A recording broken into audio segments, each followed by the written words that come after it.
Hello.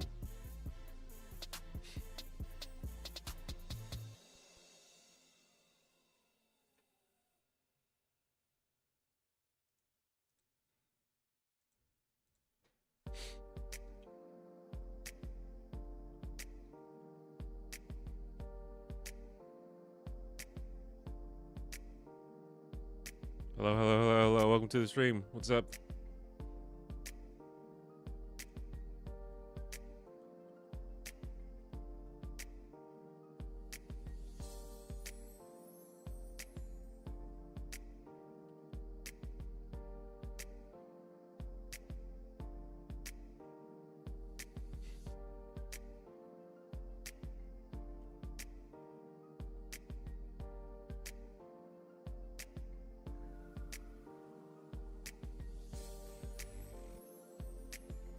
Can everybody see me and hear me?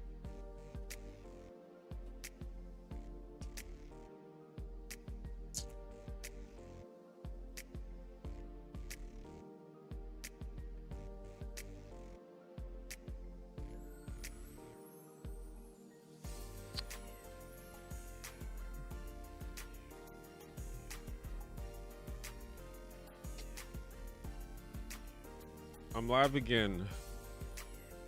I streamed last week. This is the first time that I've streamed actually streamed 2 streams close together in a long time. Usually takes me like months to stream again. I want to get to at least weekly streams or maybe twice a week, but we'll see if that happens.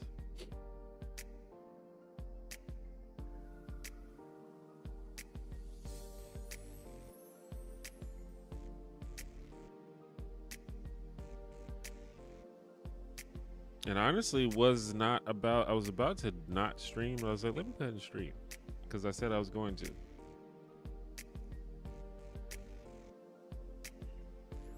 Anyway, we're just chilling. One day I'll actually like maybe have some content for the streams, but I kind of just like chilling and, you know, seeing what the chat wants to talk about.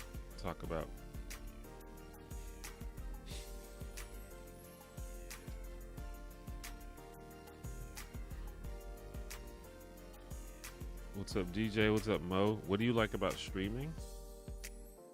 I think streaming is pretty fun. And it's kind of like one of the only ways I can interact with the community, like in a sort of back and forth kind of way, which I don't know, it feels more like a real interaction to me than most other forms of like social media and stuff. And I feel like at least as a content creator, and this is probably only the case for me because my streams are not super big at this point. Like, I think if you have like thousands and thousands of people watching you, it's different, but my streams feel like kind of very intimate, and I feel like people like talk to me like I'm a person on the streams, which is rare. Usually on like social media and stuff, I think people don't really see you as a person, but when they like actually see you physically moving and interacting, it's like, oh, that's a person.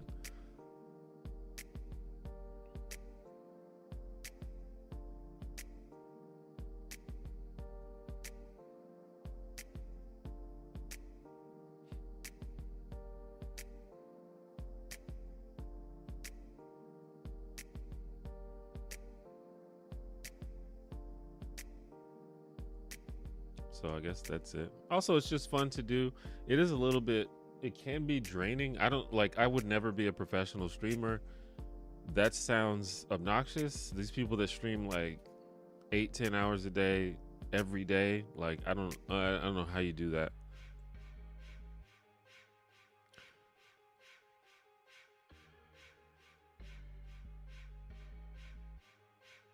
What was on your 2024 Wrapped? I don't know. I don't use Spotify.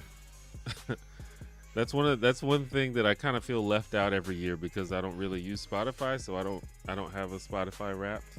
I mean, I guess I have one, but I wouldn't know what was on there. I use Spotify maybe like once or twice a year, and it's the same playlists that I made like 10 years ago.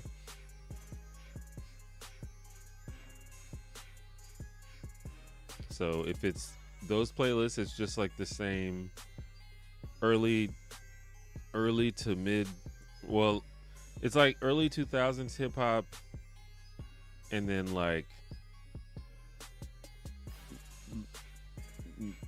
late 2010s hip hop, and then a bunch of weird alternative pop music, indie pop music, and shit like that. That's kind of what it is.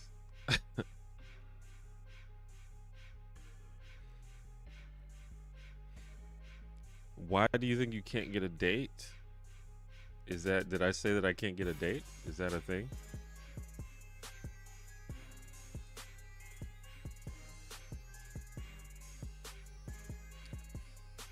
Why AMLA instead of just AMA, and or why AMLA in general?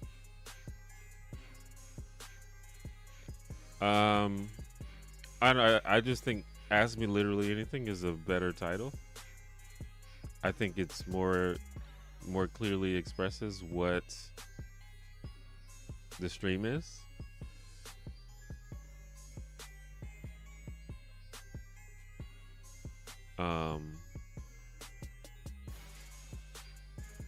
I think sometimes people come into the stream and they think that it's about something, and I want it to be clear that it's not about anything in particular, and that we can talk about whatever you want. And also, I think I answer 90% of the questions that are asked.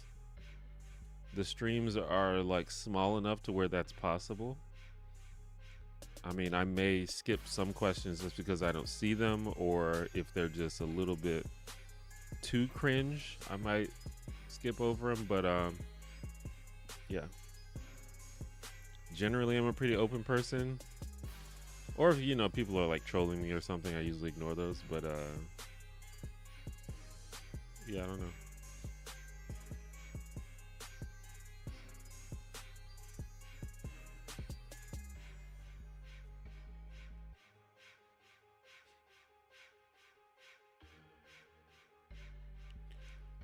You said to ask anything, but my comment gets erased.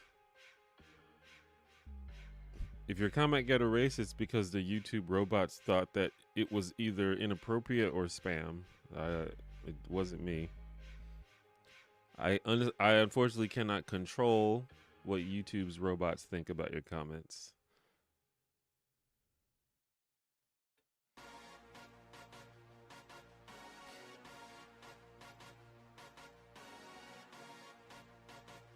BLM thoughts. I think you have to be more specific, but I don't really keep up with BLM these days, but I have generally been a supporter of Black Lives Matter.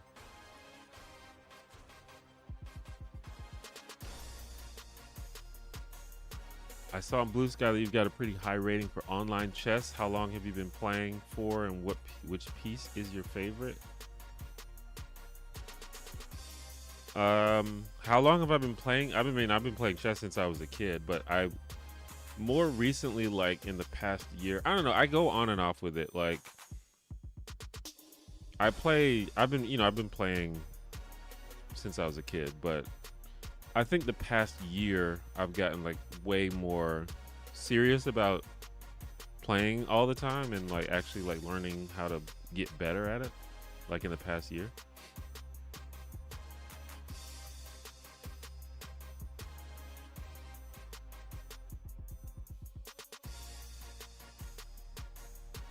Which piece is my favorite? My favorite piece is the pawn. Pawns are tight. I love openings where I get to play with pawns.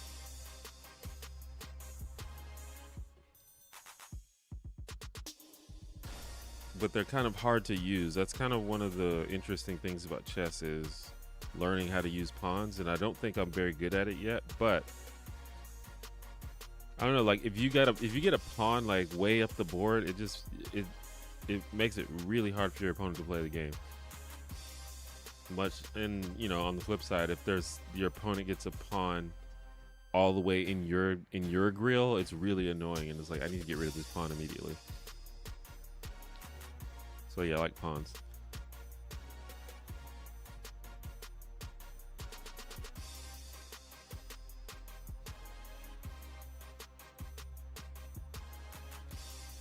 Will you ever cut your dreads? They look like they've got mold in them.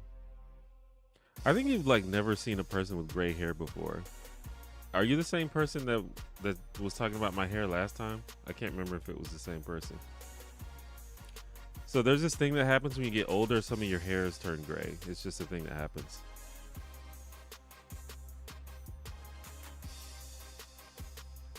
Kevin, guess what? I got my license this year. Congratulations. Well done. Assuming you mean driving license? Driver's license? That's what's up. I actually failed my driver's license my driver's test the first time I took it because I didn't come to complete stops at stop signs. But I nailed it the second time.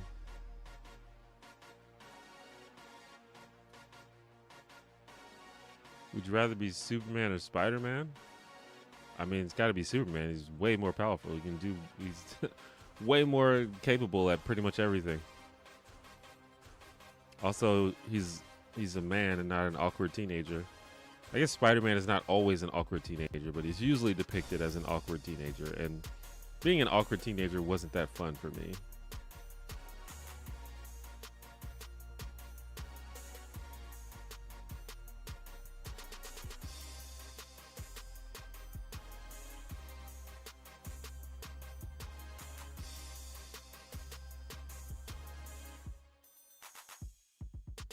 What is a fictional character that really affected your outlook?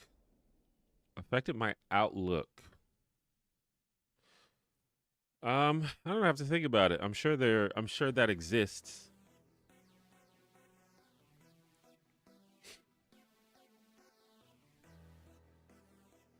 But nothing springs to mind as I'm thinking about it. I'm trying to think of like a piece of fictional media that like has affected my like worldview or something.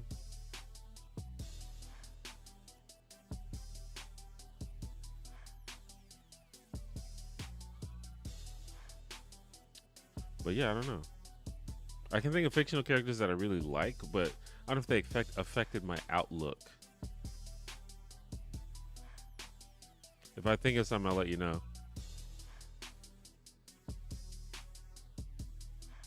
I think I'm just drawing a blank. I'm sure it exists, but you know, sometimes when someone asks you the question and you know there's an answer to it, and if they wouldn't have asked you, you would have known. But because they asked you, your brain is like fried for some reason. I think that's what's happening.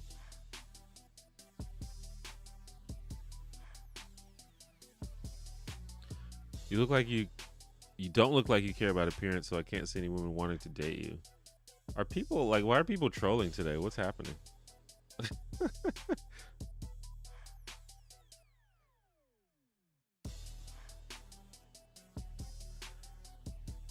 You know, I'm not here to flex, but I promise you, getting dates is not an issue.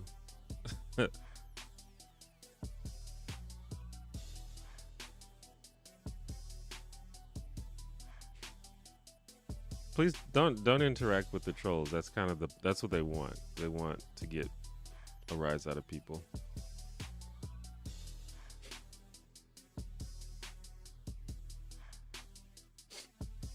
But it's kind of weird because usually we don't really have that many trolls in the chat. But I mean, it's bound to happen, right?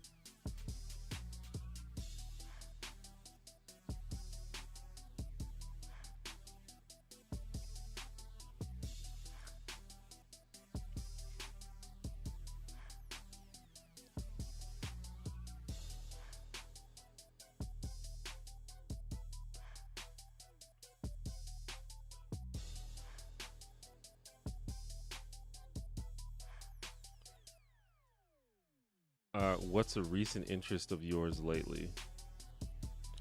Recent interest? like as something new. We were just talking about chess, but I guess that's not recent because I've been playing chess for a while. I just bought Balatro. It's a video game. It is a deck building roguelike game, which I guess you either know what that is or you don't know what that is, but it's super fun and super addictive. It's hard to even explain, but you know, it's fun. It's like a game where you play cards, but you can like unlock power-ups for your cards as you go, and you just try to continuously win, and you just keep playing until you lose, and then when you lose you die and you start over. It's really fun.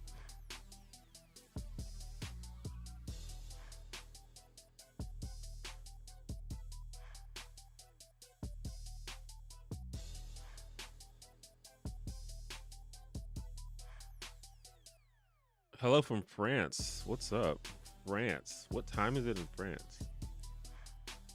Is it like afternoon time? It's about 8:30 p.m. here.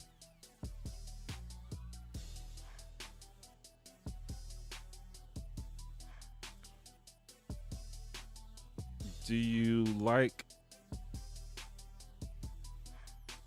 Trolls weird as fuck? Yeah. Do you like racing video games? I haven't really played one in a long time, but I used to like them. I used to really love. One of my favorite games of all time is Need for Speed Underground. I loved that game so much. It made me feel like a real street racer. And I remember playing like the old Gran Turismo back in the day. So, but I haven't played a racing game in a long time, so I don't know.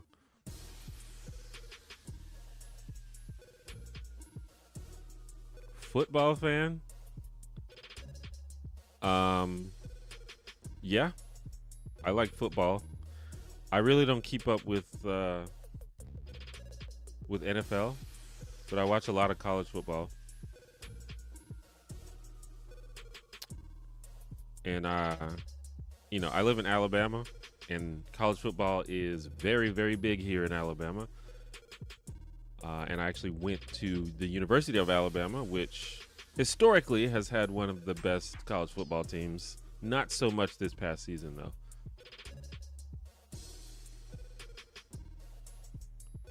But you can't always be the best, you know?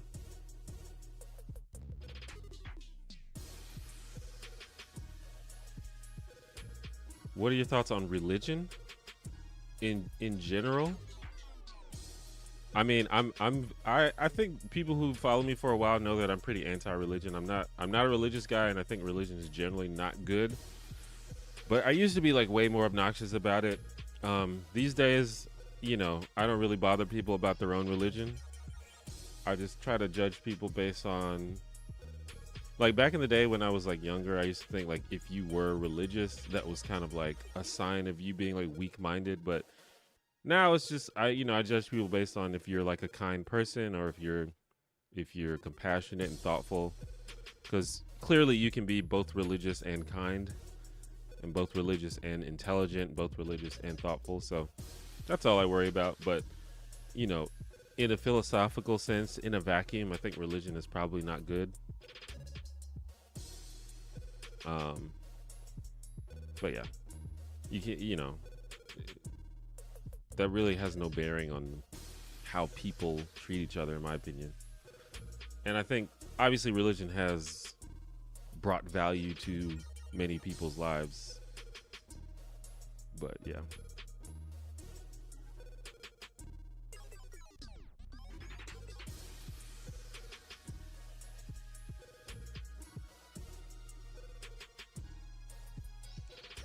Playing Fortnite and listening because my daughter was listening.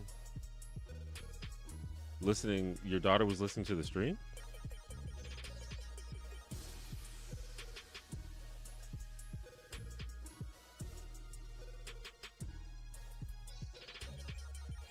Have you been ducking my chess challenge because you're scared to lose to a 700 player because it's not so bad once you get it past the SmackDown? I'm always down to play. Well, I wouldn't say I'm always down to play, but I am down to play as a general rule.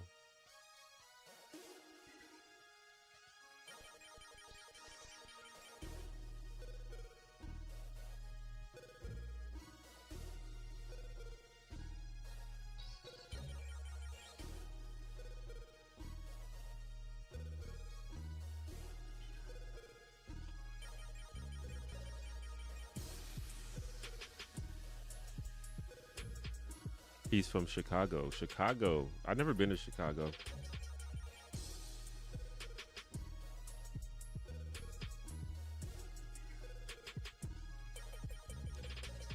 It's 3 a.m. in France. Oh, okay.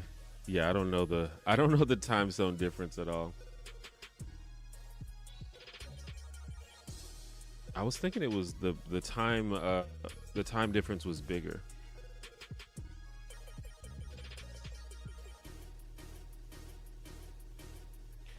Have you played Star Realms? If you're familiar with the game you mentioned, more like that, or Magic, or no, I have not played Star Realms. Is that a deck building roguelike game?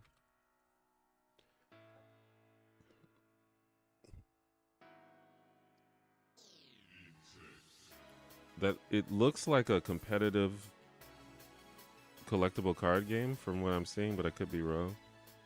Which is not what I'm talking about. It's like Slay the Spire, if you're familiar with that. It's more similar to that than Magic. It's a one-player game. Is Star Realms a one-player game, or is that a competitive PvP type of game?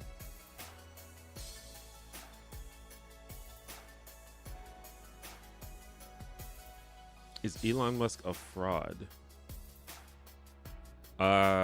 He's definitely a fraud when it comes to video games. I don't know if you guys have seen this news lately where he basically got caught faking his way through Path of Exile 2, which I think it's been funny to a lot of people, but it completely makes sense to me. It totally seems like something he would do. Is he a fraud in general? I don't know, but he's probably bad for the world, and he's cringe. I'll say that. He's super cringe.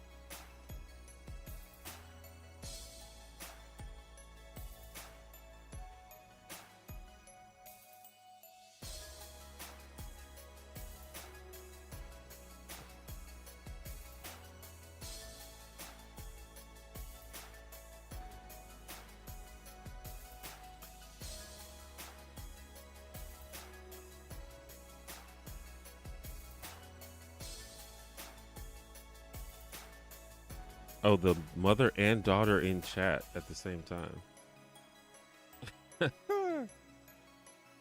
Awesome. Got multiple generations up in here. I remember I watched some of your atheist content you made back in the day. I'm not necessarily anti-religion, but I don't endorse it either. That's fair.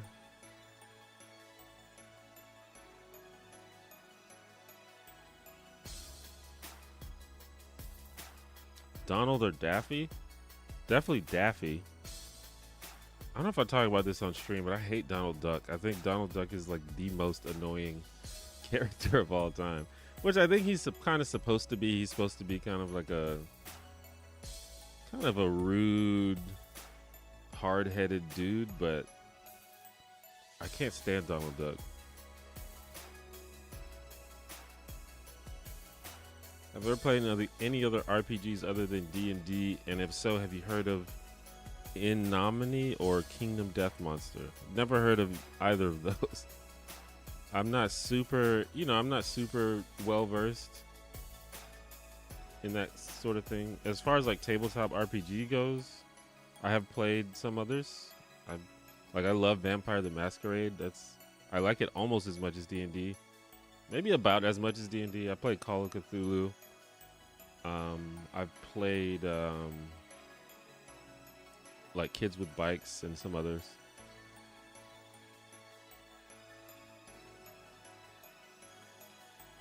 I too thought religion was an indication of mental weakness when young. I'm old enough now that I know life is hard. Whatever helps you get through is cool with me as long as it's not hurting others. Yeah, pretty much. In a practical sense, that's pretty much how I feel. But in a philosophical sense, I think I have more problems with religion, but that's something that could be talked about if people wanted to.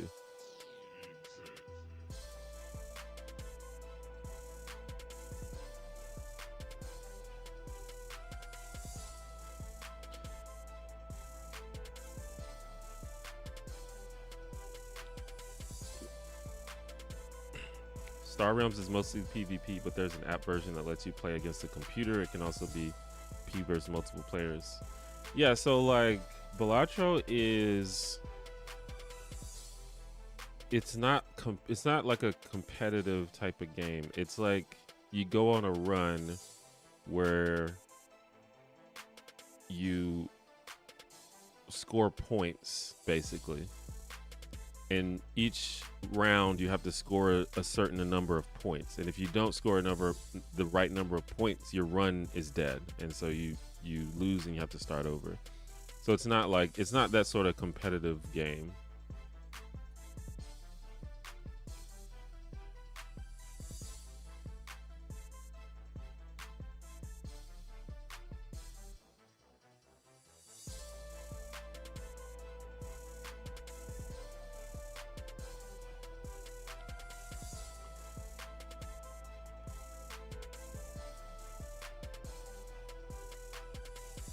How do you deal with a narcissistic boss?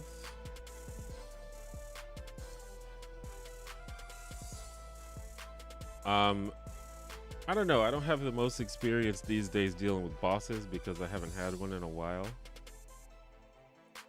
But I think life is all about your priorities. You have to decide what you care about, like, and life is about like learning how to fix the things that you can control and to worry less about the things that you can't control. And one thing that you almost never can control is how other people act and what other people are going to do. So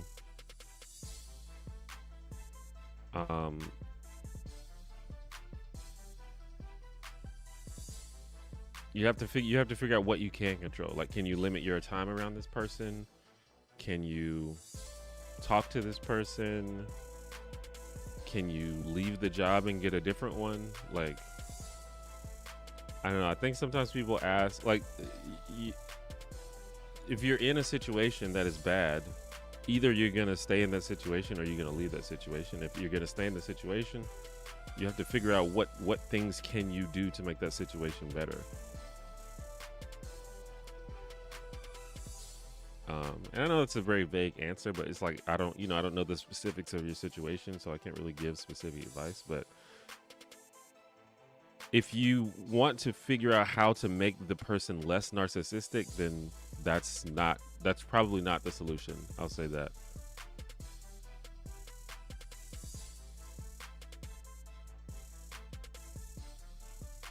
An animated Duck Dodgers movie, that would be tight, actually. What did Donald Duck ever do to you? He's just obnoxious, man. And his voice, I can't, like, his voice is so grating.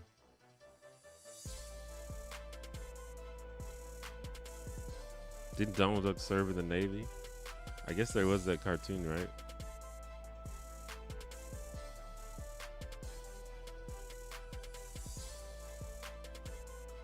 Plucky Duck.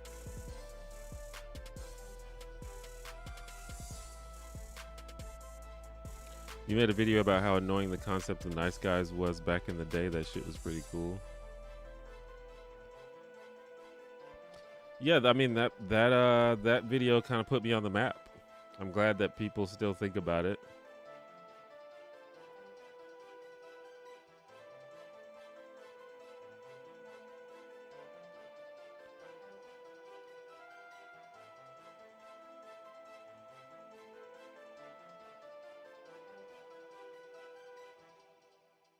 Did Hulk Hogan deserve to get booed? I don't know. I mean, I don't know that anyone deserves or not deserves anything like that. Booing people is harmless. So if you want to boo people, then boo people. Especially when we're talking about pro wrestling. But you know, I don't know. Hulk Hogan has done things publicly that seem pretty reprehensible. But I don't know Hulk Hogan. I don't know his life.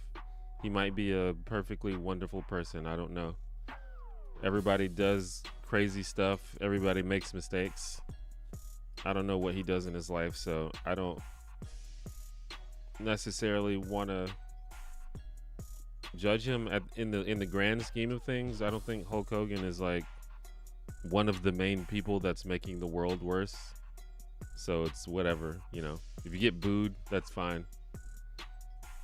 I've got people apparently booing me, so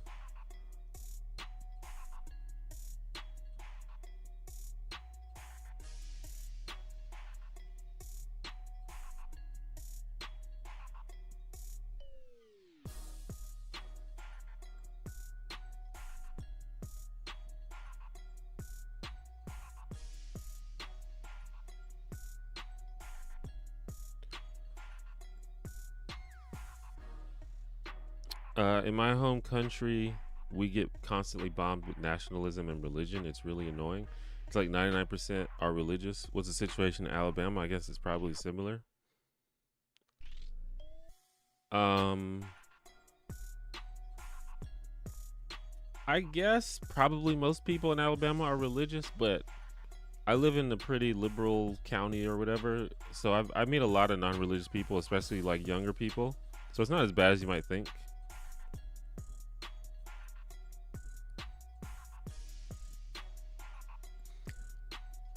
Sam Eastwin, is that yen? Is that 3,200 yen?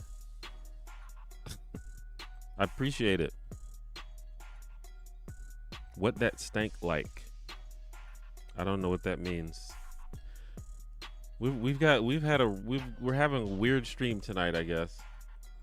I guess that's the vibe of this stream.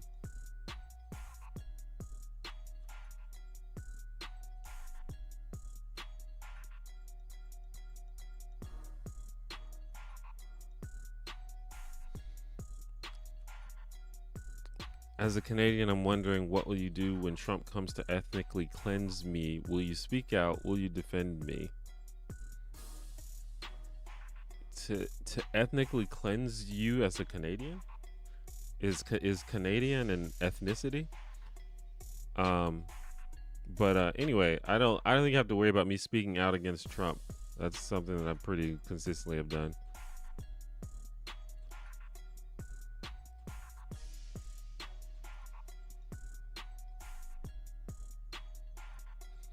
Almost every wrestler has had a negative experience with Hulk Hogan. I mean, I know a lot of people have had negative experiences with Hogan. That's fine. Everything that you see, I don't know. It's just whatever, you know. I don't know. I don't care, I guess. I don't have to think about Hulk Hogan. That's like kind of the beauty of not knowing him.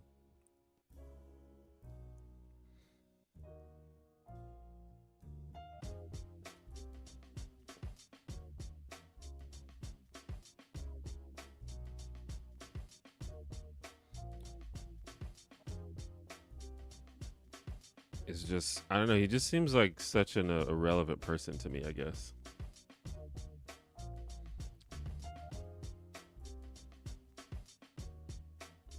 I don't go out of my way like looking for people to hate. And again, like, you know, if you want to hate people, I would say focus it on people that are like actually like actively making the world worse.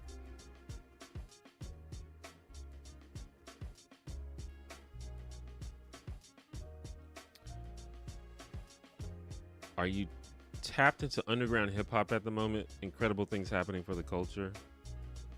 I'm not tapped into underground hip hop at all. I'm out of the loop when it comes to music.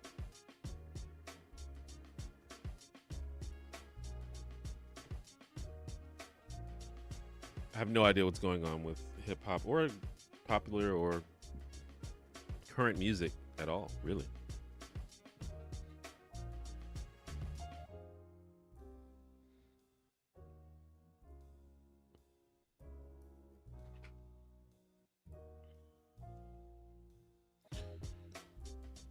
Have you ever watched Abbott Elementary? I have seen like the first 5 episodes of Abbott Elementary, and that's about it. It seems pretty cool. Maybe I'll probably watch catch up with it. Excuse me. I'm drinking this Diet Coke. It's giving me the burpees. But yeah, I don't know. It gives me like Parks and Rec vibes, and Parks and Rec is like maybe my top 1 or top 2 favorite TV show. So it's kind of in that vein. It didn't make me laugh as much as Parks and Rec does, but you know, I only watched like the first few episodes, so a lot of times shows take a while to like catch their groove. But I like it, and I also like that it's a black show. I feel like the era of black shows kind of ended in the 90s. Not that they stopped making black shows, but they stopped making good black sitcoms, and that might be controversial to people who like black sitcoms, but I feel like they haven't made a lot of really good ones since the 90s. So I'm hoping that it can be one of them.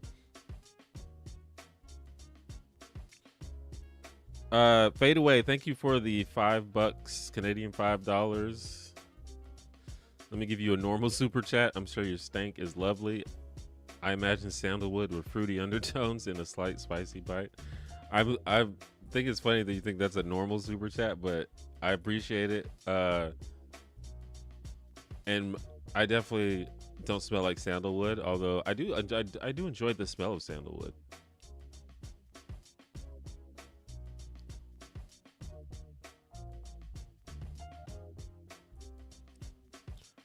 Our church takes a lot of hate from the right. Locally, there was a Facebook rumor we had the Satanic Temple in our basement. The Satanic Temple was like, no, but also these guys seem fine. I mean, if you're getting compliments from the Satanic Temple, you're probably doing something right. If as a church.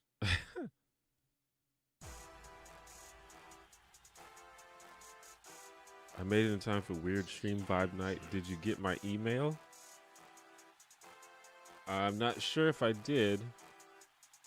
I'll have to check after the stream. I probably would have responded if I did get it though. Unless it was weird. The amount of clicks you get on your videos is so random. Do you see a pattern?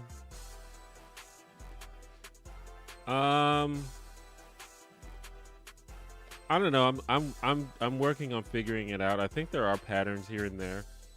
I think there's just kind of a disconnect sometimes with what I would like to make and what people are initially interested in. I think if I can get people to click on the videos, they usually like them, but I think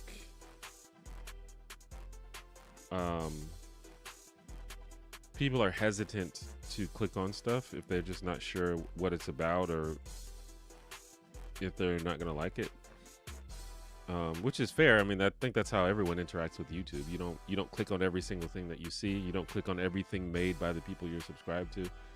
So that's just how it goes. You know, it just goes to show, like, if you want to support creators, you have to like interact. You have to engage with their stuff. Click on their videos.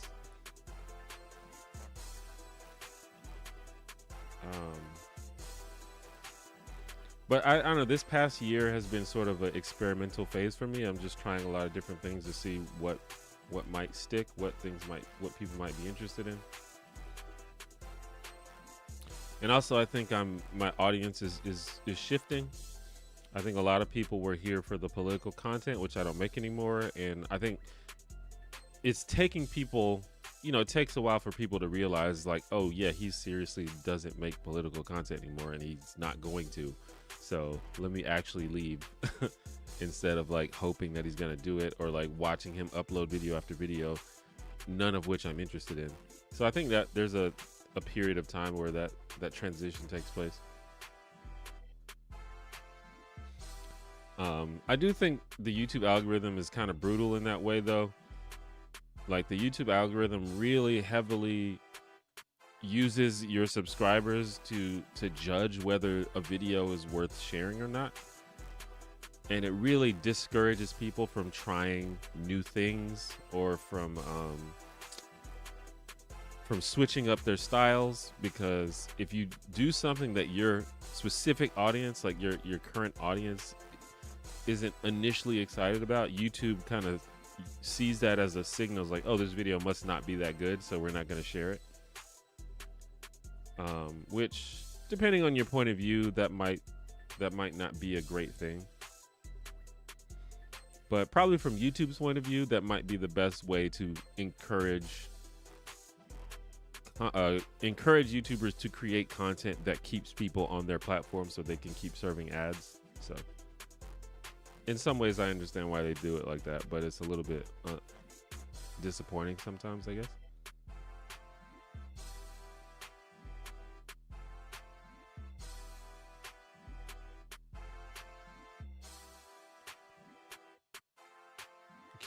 Canada's a good military. He's trying to stir fear. I think Trump is he's just a maniac. He's a lunatic. I used to think that Donald Trump was like this sort of like master manipulator, this like master propagandist. But really, I just think he's a lunatic that just says the first thing that comes to his mind at all times.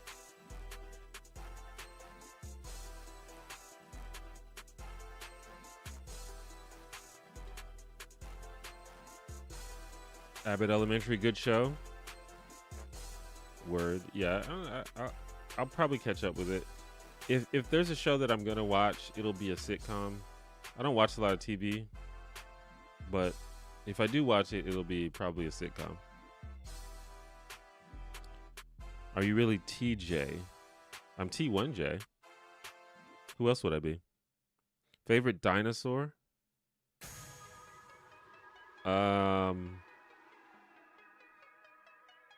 I don't know, like Triceratops. They're pretty cool.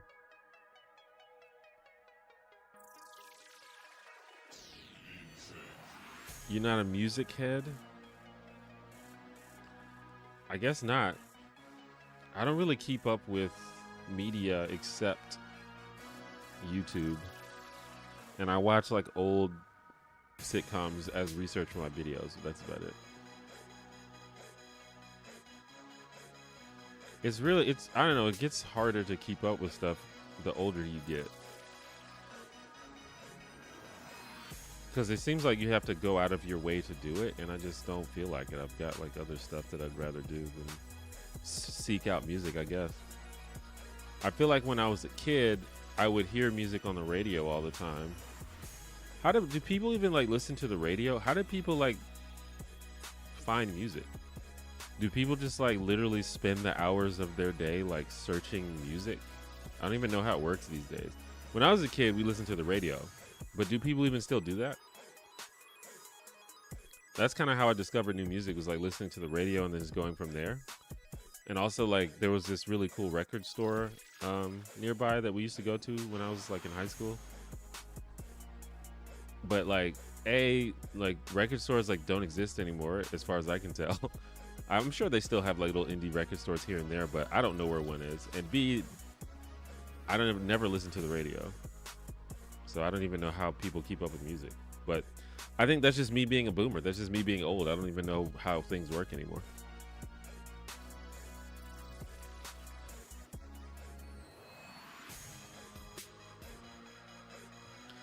I think Trump is a person whose leadership presents great potential in the good as well as the bad direction. I don't agree with that, but I respect your opinion. I think Trump is just entirely awful. Season 2 will make you fall out of your chair of Abbott Elementary. Yeah, that's what I usually expect from shows like that. They usually take a little while to get going. We need a new Cosby. Not sure I'm serious. I think I know what you're saying though. The Cosby Show I think is a brilliant show. And you know how I said Parks and Rec is my top 1 or top 2? Well, the other one in the top 2 for me would be The Cosby Show. I think it's the greatest sitcom probably. But it's hard to enjoy it now because of the tarnished legacy of Bill Cosby. You ever watch old school shows like Good Times? Oh yeah, Good Times is a great show. I'd like to do a video about Good Times. But that's one of those topics where it's like, probably my audience doesn't give a shit about Good Times. But who knows? Maybe I'll do it anyway. I gotta get to the point where people will click on my videos just because they know that the videos are gonna be good, and not just because they care about the show that I'm talking about. I'm jealous of the creators that can do that. I haven't got to that point yet. Like, you know, people like H Bomber Guy or Jenny Nicholson or people like that, they can make a video about literally anything, and people just love it because they know that the videos are going to be good every time. People don't trust me like that yet. Maybe because the videos aren't good all the time. I don't know. I feel like they're pretty good, but you know.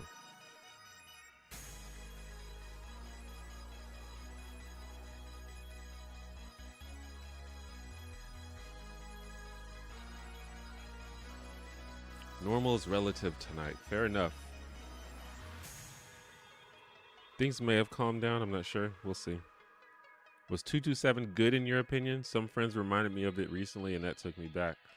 I remember it being good. I truly haven't watched 227 since I was a kid, though. But I remember liking it. I should watch it again.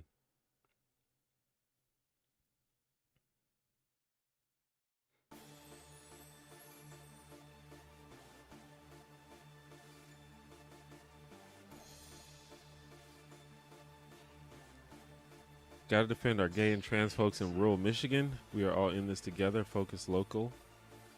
I'm not sure. I don't remember the context of that. I'm kind of behind on the chat, behind in the chat, but I agree.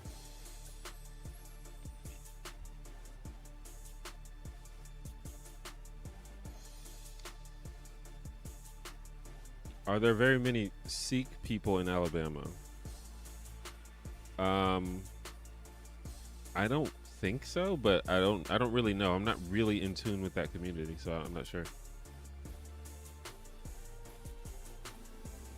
Do you or did you ever play video games?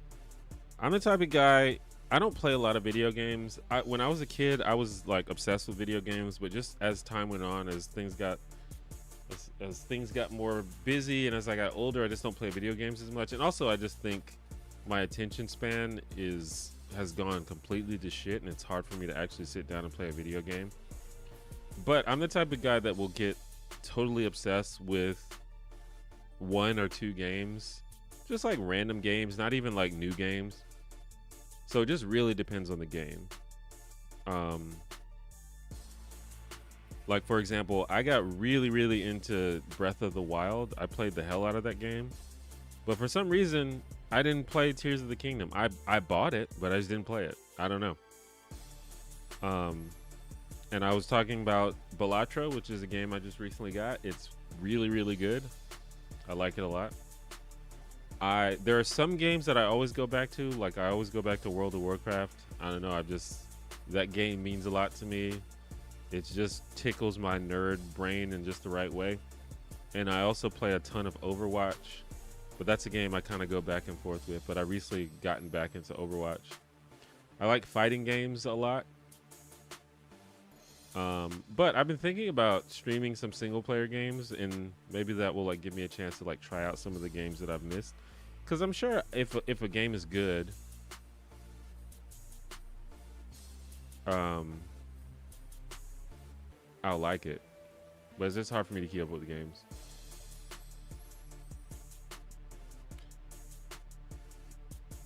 I always get behind in the chat. I think it's a combination of just the stream delay and also because I want to read all the comments. If it is a poor experience to have to wait 10 minutes to hear the response to your comment, let me know and I'll just skip ahead.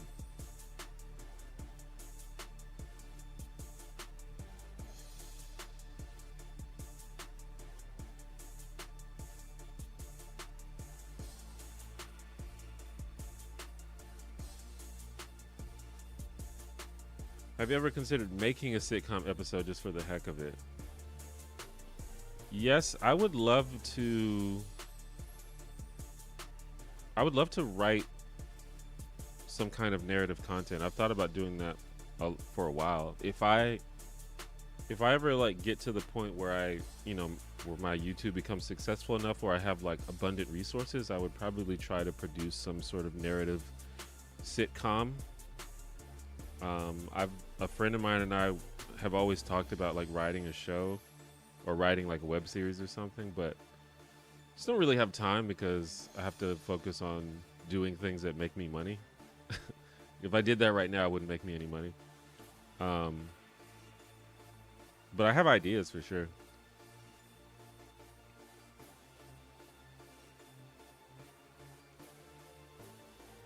If you're into sitcoms, I highly recommend Peep Show. I haven't seen that. I don't even know if I've heard of that. Peep Show with David Mitchell. Okay. I've seen David Mitchell on the British panel shows. He's kind of funny. I don't know the other guy.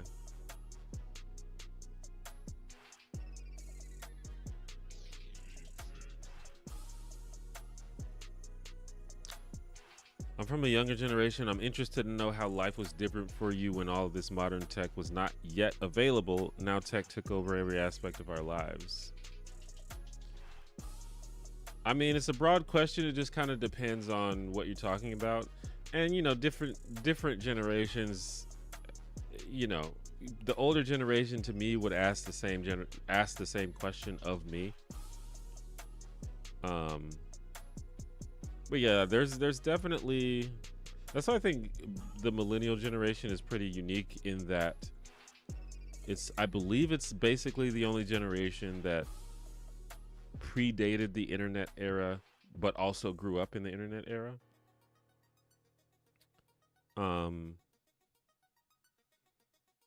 So yeah, there's definitely different things. Like one of the biggest things is we didn't grow up with smartphones. We didn't grow up with these. And the adoption of smartphones has like completely changed everything. The fact that everybody has one and you always have this supercomputer in your pocket at all times is wild. It's still wild to me.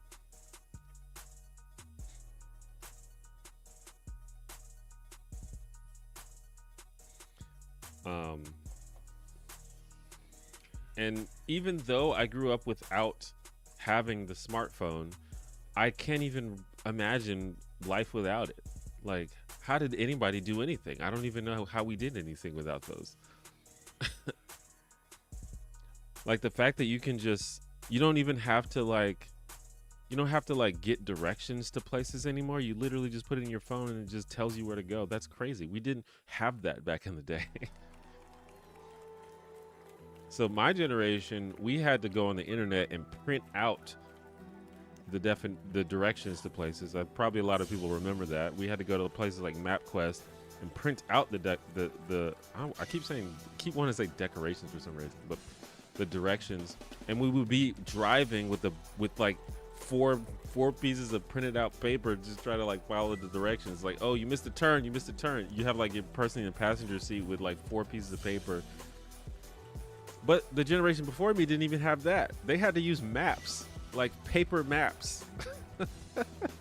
That's crazy. So I don't know. There's many examples of that.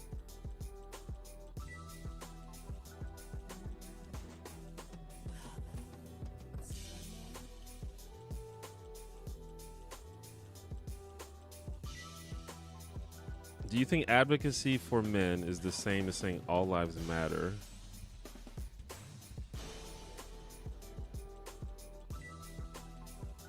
Wait, okay. Do you think advocacy for men is the same thing as saying all lives matter? Well, no, because people say all lives matter in response to Black Lives Matter.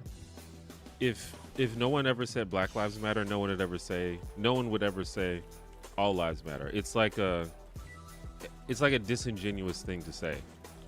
It's supposed to be a negation of Black Lives Matter.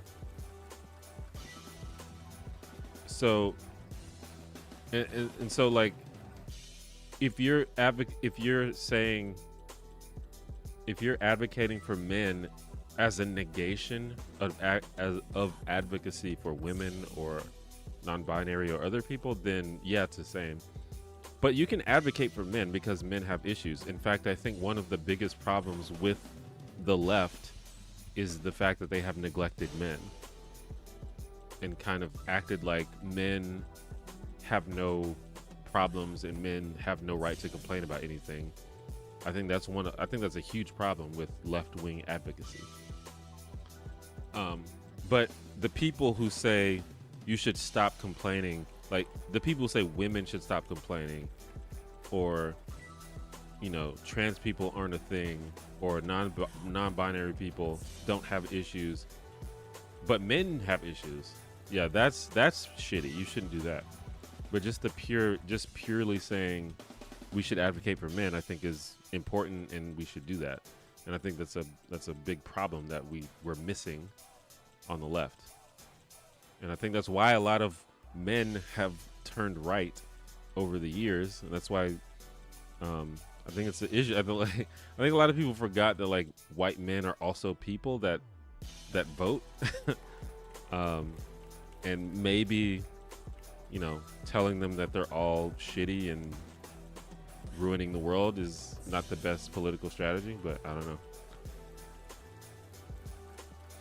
Sister Sister was one of my faves growing up. Did you watch that? Of course, I love that show. Great show. Also, maybe one of the greatest theme songs of the old school shows. Is it possible for anyone with a centrist or slightly right-leaning tendency to be both empathetic and smart? Sure, yeah. I think it's possible for anyone to be empathetic and smart.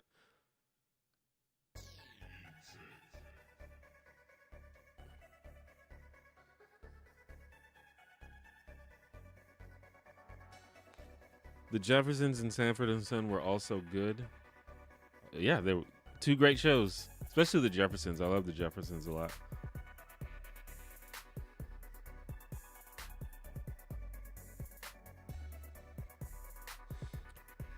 I totally watch a video on Good Times from You or any black sitcom, probably.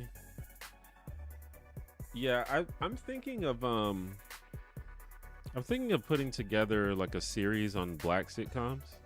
Problem is, whenever I talk about black sitcoms, it doesn't get any views, so I'm gonna have to figure out a way to do that. Maybe I can like do it on Nebula or something. But I would like to talk about more black sitcoms. But like I said, nobody watches them. Maybe I'll start out with like just the really, really popular ones. But we'll see.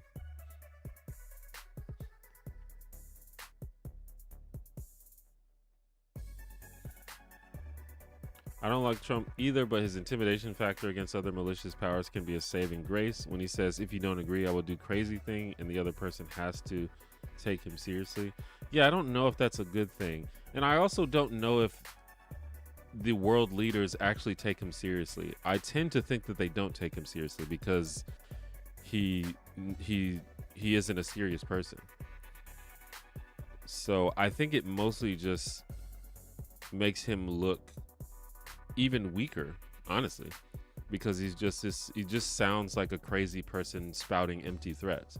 I think if he actually does something, then we'll see, but I doubt he will. We'll see though.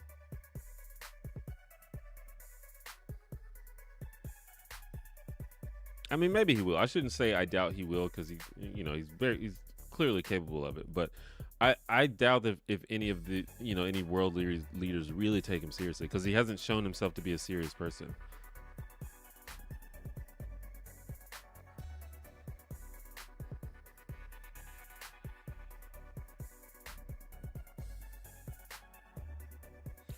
When the socio-political climate is overwhelming in my country, not US, what are your tips to maintaining sanity / mental health while keeping informed?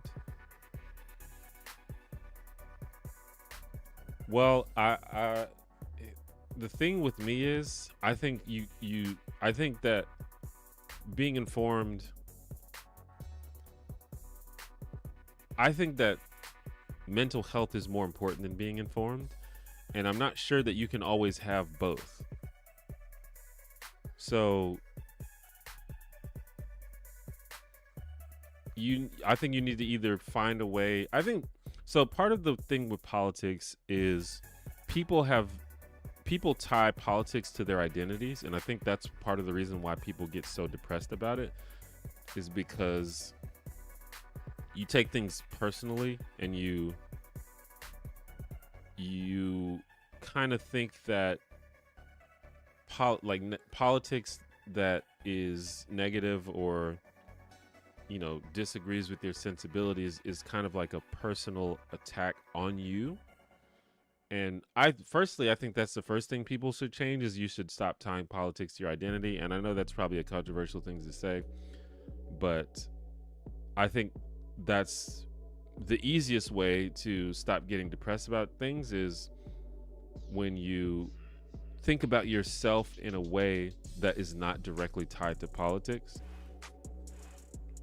And also think about other people in a way that it's not directly tied to politics. Like earlier someone asked, is it possible for a centrist to be a good person? Like, to me, that's a crazy question to ask. But this political climate that we are in right now makes us tie politics directly to people's identity and individual personhood. And I think we got to stop doing that. But outside of that,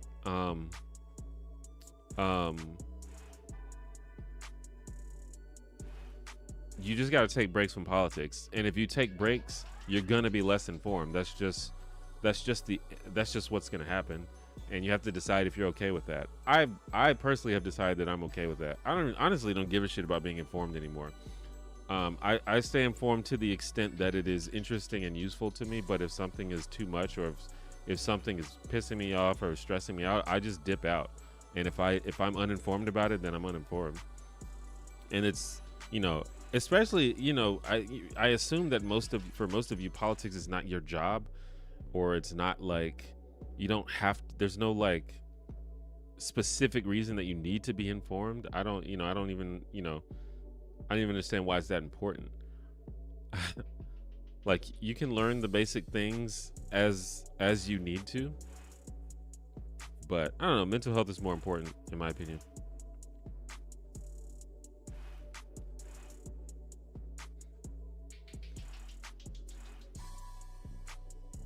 You should do a sketch comedy since you've done SNL analysis in the past. I guess I don't know about sketch comedy. I mean, I could maybe write for sketch comedy. I definitely wouldn't. I don't think I could perform in sketch comedy, but maybe. But I would want to do more of a narrative thing. I would want to tell a story. If you ever want to produce a sitcom in LA on a budget, I got a good build, and I know of a soundstage that will rent to me for $25 an hour. That's wild. If I ever find myself in LA, we'll see. You should totally write a spec script. You never know when another pandemic will keep us inside. Yeah, the thing about that is I don't want to be a writer as a job. I used to think it would be cool to be like a comedy writer, like as my job, but I don't think that I want that. I would like to do it just to do it, or as a side thing. But yeah, maybe it could be just something to do for sure.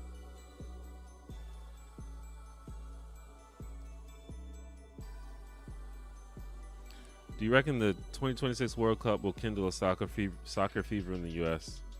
I think it will do what it always does. I think people will be interested in soccer during the World Cup, and then will stop caring until it happens again. That's usually what happens. But usually during the World Cup, everyone's all about soccer.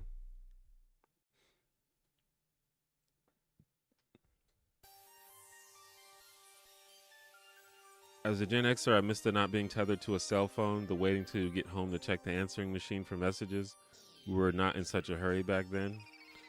I do think everything is a lot more fast-paced now due to cell phones and social media and everything.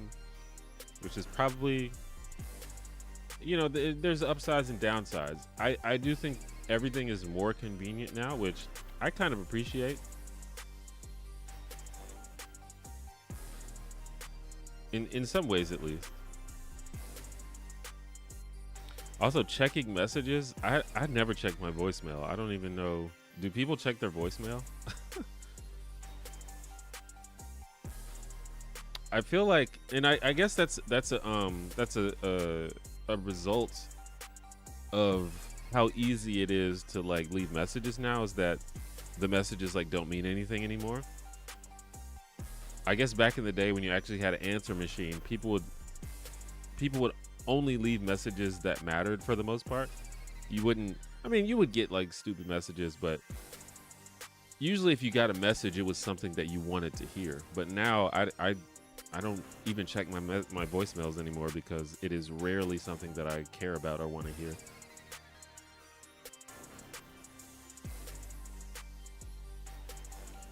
Yeah, there were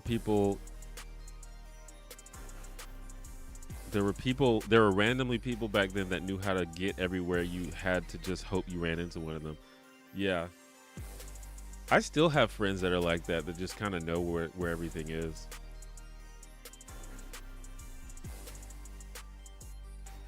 Yeah, I'm like way behind on the chat. My bad.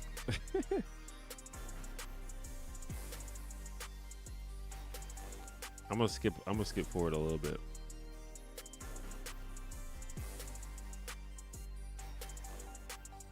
What do you think are the biggest issues facing men now?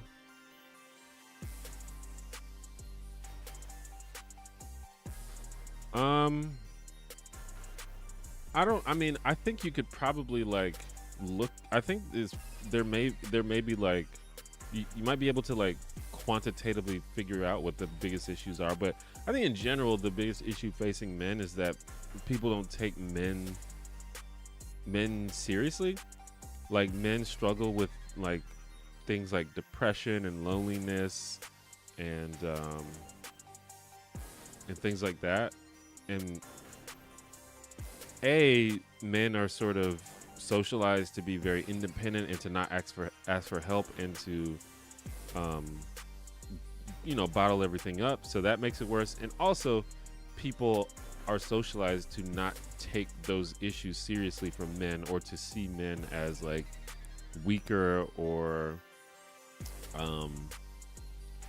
softer or whatever if they express those feelings. I think it's getting better in some ways and in some circles, but overall I think that's still a big issue. And I think the solutions, the problem is there's no solutions being offered. And I don't everything is not political, but this is kind of where the discussion was at. There's you have people on the left that kind of dismiss all of those issues and say, well, the patriarchy, men rule the world, they shouldn't complain about things, yada yada yada. But then you have people on the right who offer solutions, but their solutions are trash. Their solutions are like red pill bullshit, and like sometimes there's some positive solutions, because I think there's like a strong push for men to be like healthy and to get better with money and to go to the gym and stuff, which I think is good, honestly. But it often comes with a lot of like misogyny and like toxic behaviors about like being an alpha type of thing, or like you gotta have a Lambo or else you're not worth it, that type of shit. So there's no real good solutions being offered by anyone at this time, and I'm not totally sure what we do about that, to be honest. And that's not like any like specific issue, but I think that in general that's kind of the main problem with men's issue. Like there's a lot of specific issues that men struggle with disproportionately. Like I think men are more suicidal than women, for example. I think there are more homeless men than other people. The criminal justice system is biased against men. So there's a lot of like specific issues that you could point to, but in terms of like what I think is like the major issue, Um, that's one thing.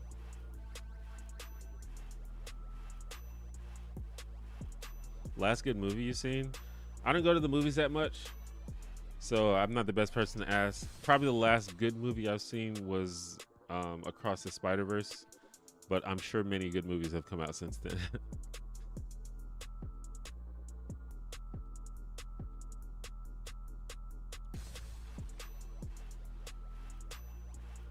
What do you think about sitcom revivals? Any modern revival you think is good? I don't know if I've seen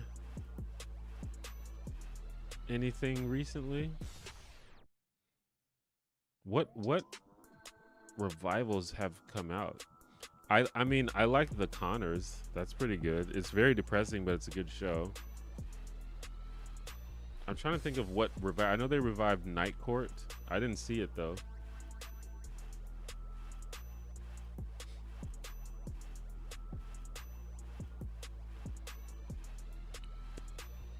Oh yeah, they did Will and Grace and iCarly, Full House.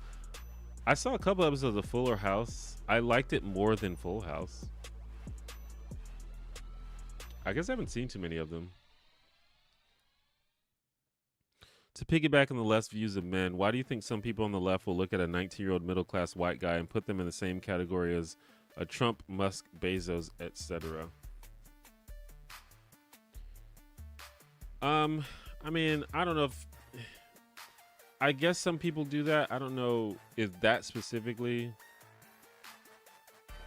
is what people are thinking when they say things, but I don't know. I just think people have an unsophisticated view of other humans. People don't imagine people as complex individuals. They're just kind of people want things to be simple, and they want to put everything into neat little boxes.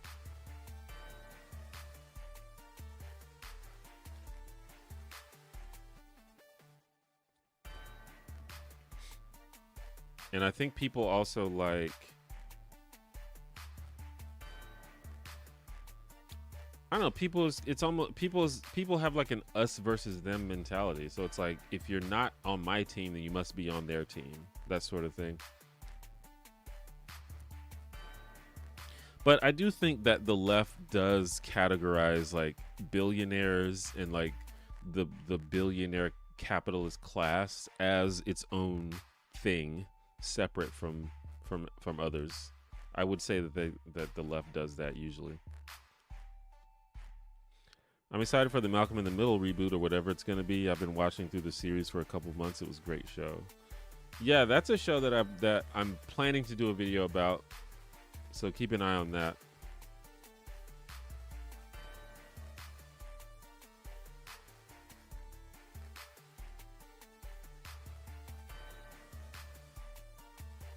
I also saw the first episode of the Everybody Hates Chris reboot, which is an animated show, and it's actually pretty good. It's basically the same vibe as the other show, the original show. My dog ate its chew toy. Will it come out naturally? I honestly have no idea. I don't know anything about dogs.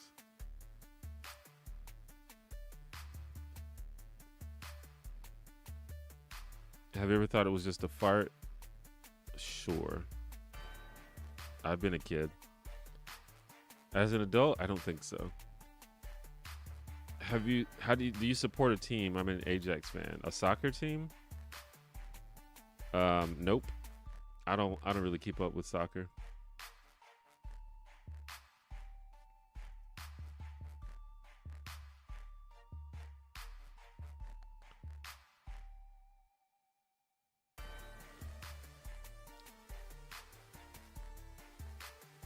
I do like the ease of directions and the voice activation. Yeah. Yeah, I have an Amazon Echo. I use that shit every day. That shit is tight. I think one of the main reasons that football, soccer is not popular in the US is because advertising can't push their products down your throat like they can with American football. I think that's kind of true. I think if we really wanted to, we could make our own version of soccer where we did that. But I guess our version of soccer is football. So Not voicemail, answering machine with tape. Yeah, I remember the answering machine. I was just comparing it to voicemails.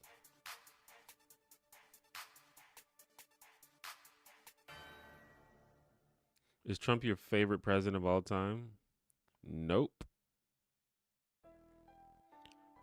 Are you ever going back to more political and social science focused videos? I found you from your video. You're really not a good guy and love that kind of content. The answer to that is probably not. I'm over internet politics. I think it's bad. I don't think the internet is the correct place to discuss politics, really. At least not the social media version of the internet. Maybe there's a future version of the internet where we can actually have fruitful and interesting conversations about politics, but I just don't think that it happens on the internet. And it's not really that interesting or enjoyable to be a part of. So probably not.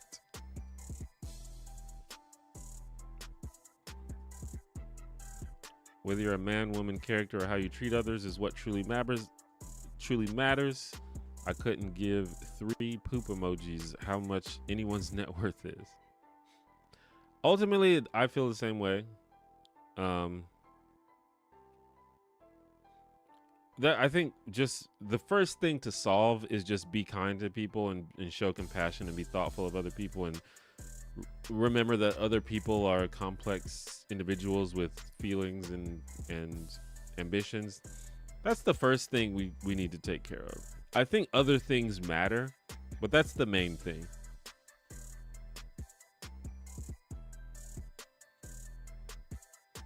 Trans people tend to be way overrepresented in the homeless community by per cap. That's probably true. I don't think that disagrees with what I said, but I guess it wasn't meant to disagree with what I said.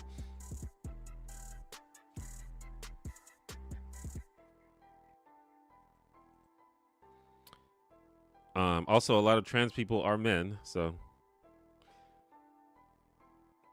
larger cultural shift of accepting gender identity as more fluid would be helpful to men, but there's still a lot of conditioning to unlearn. Be a man, bottle up, don't ask for help. I suppose I don't think like men. I don't know exactly how to say what I want to say. Electric Low Main, what's up? Thank you for the $2. Sup T1J, good to see you. Do you still watch WWE? I do still watch WWE. I think it's better than ever now, actually. But yeah, I don't necessarily think that men need society to accept gender fluidity more. I think generally people should accept gender fluidity, but I think men can be men, and I think men can be quote unquote masculine in a positive way. I don't think the solution is men should be more gender fluid. I don't think that's exactly what you're saying, but I just think we need to find a way to explain positive masculinity in a better way.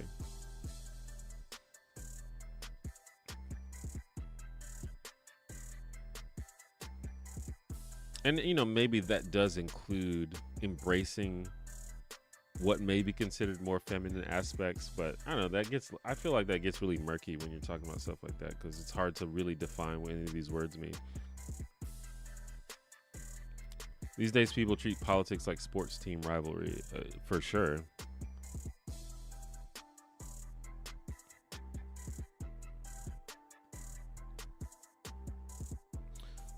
What's your favorite type of humor?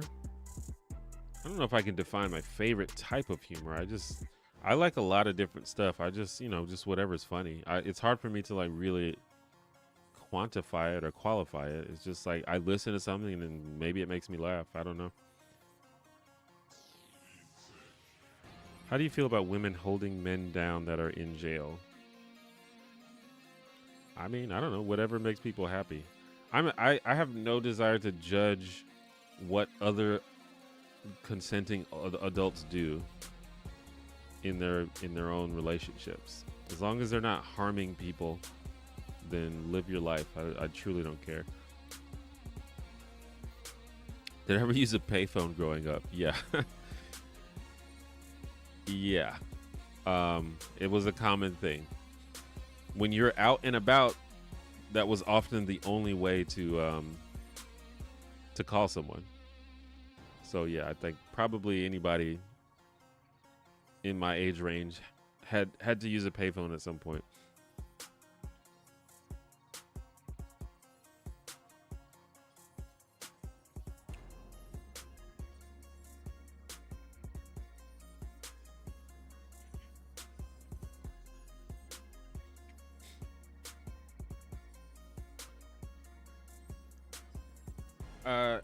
What's up, Fretzer? You gave me advice on my YouTube channel months ago, and my latest vid now has the highest AVD thanks to you.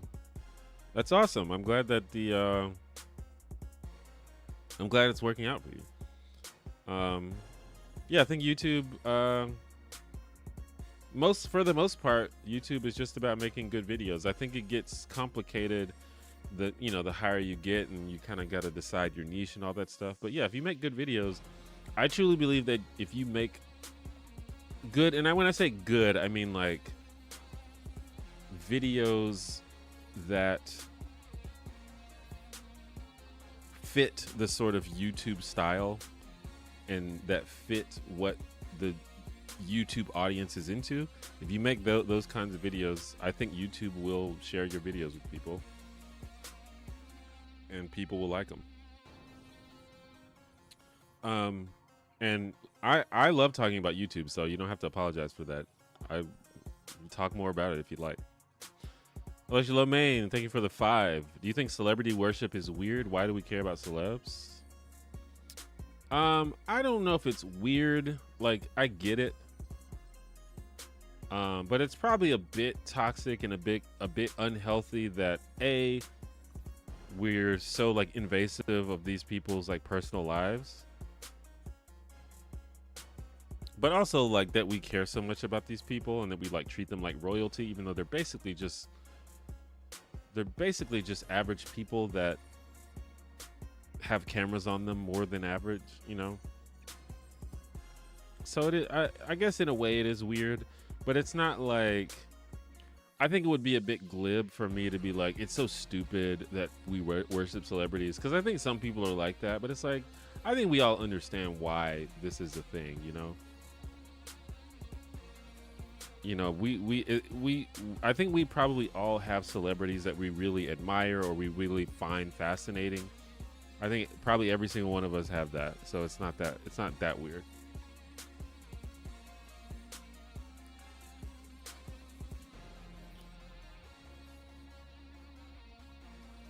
Thanks for answering my question. I'll still be watching. I'll learn a lot from your videos. I appreciate that.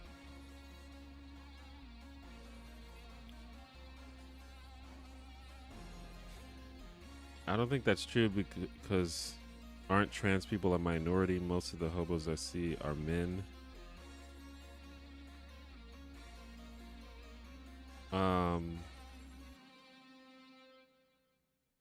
Yeah, but there's I think they said that per capita, and there's a small amount of trans people, so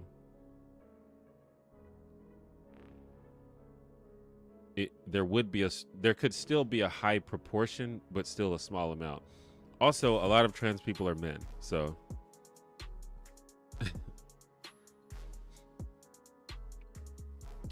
all right, David, thanks for stopping by. My friend and I fell out because I told her she was dumb for holding her boyfriend down in jail. I don't know. Like I said, I'm not here to judge what other adults do. It's like truly doesn't affect me. So I don't even know why I should care about that. I don't know about the relationship between you and your friend. If you see something that's like negatively affecting your friend's life, if they're like losing money or losing their job or like going crazy because they're doing something, then I could see why maybe you want to comment on it. But if it's just something that doesn't make sense to you and you're like criticizing, to me that's just like being a troll. What do you think about the potential TikTok ban? I hope you didn't answer this already. I haven't really followed it closely, and I don't use TikTok that much, so I'm not that invested in it. But I do think the concerns about the Chinese government doing shady shit, I think that is valid. So, you know, I think, you know, if TikTok goes away, I promise that I won't cry. It's whatever.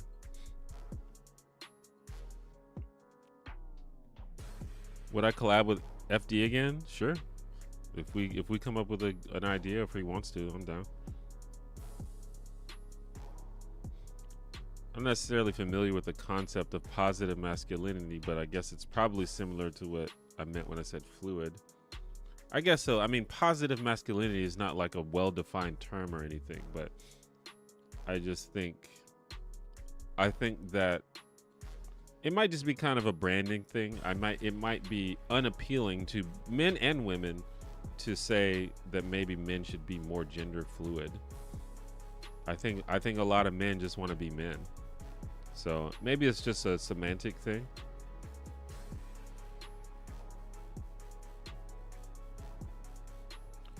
What's up, Natsuki? Bruh, I thought you were FD signifier. I don't know if this is a joke, but I get this all the time. I think half the time it's a joke, and I think half the time people are serious. So I don't know.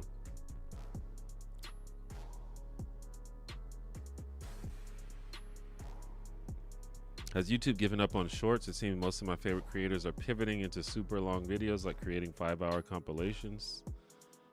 I definitely don't think YouTube has given up on shorts. It might just be the people that you watch. I think a lot of people still have very thriving shorts-based channels. My second most viewed video is a YouTube short, so I think shorts are still thriving.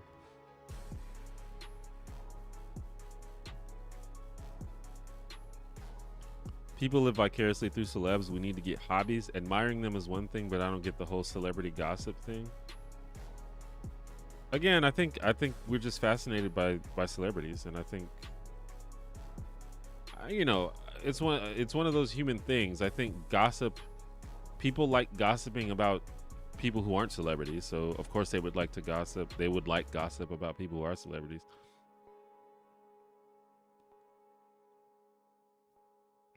Thoughts on this rise of anti-black YouTube trend, where the titles say the problem black YouTube or problem with the black community? Is this a trend? I don't really know about it. If it is a trend, I don't know that it's a trend, so I guess I don't have a thought about it. So there's one situation where it could be just anti-blackness, which anti-blackness is not a new thing. That's kind of existed since black people have existed. But then there's also people who just have legitimate commentary on the black community, usually from within the black community, which I think there's a thing where a lot of people think that black people don't take accountability or don't criticize their own community, which is definitely not true. And I think it's perfectly fine and healthy for a community to have constructive criticism for what's happening in their own community. So it just depends what you're talking about, I guess.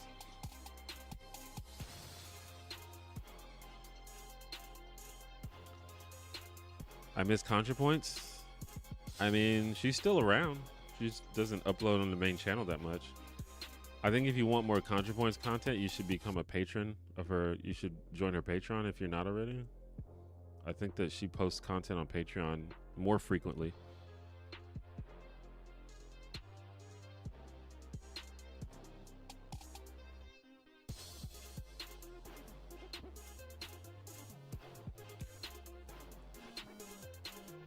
Have you done a video about the anti-SJW era on YouTube? You've been there since the beginning. I mean, I've done a video, but I haven't done a video since that era.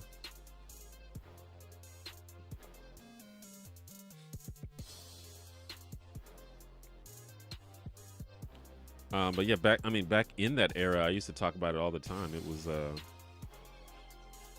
It was a big concern of mine at the time, and rightfully so. I think the anti-SJWs are part of what ushered in this explosion of right-wing thought and Trumpism in America. They probably weren't the only part of it, but I think they were part of it.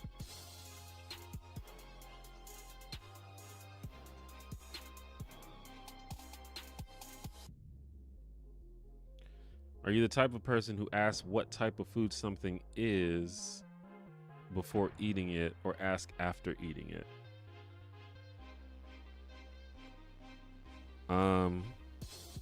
I don't know. I've never thought about that. I guess I would like to know what something is before I eat it. Did you ever think King Batch was funny? Yeah, I still think he's funny. He was like the king of Vine. I think all of his Vines were really good, and he's like really good at short form content. He's been in a lot of like pretty cringe movies, but you know, that's not really his fault. I think he's a funny guy.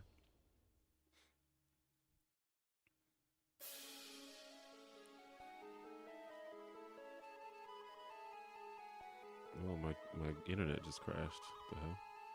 I'm still live, right? Yeah. My browser just crashed, but I think that's just because Chrome is just using too many resources. I'm about to switch from Chrome, dude. I've become like codependent with Google Chrome, even though I kind of hate it. I'm about to switch.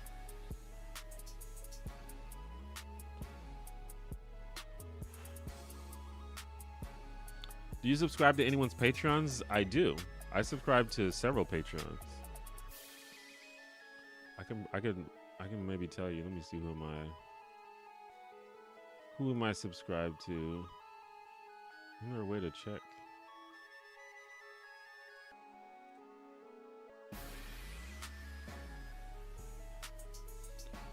I'm a member of ContraPoint, Marina Watanabe, Daniel Netzel. Does he even still post?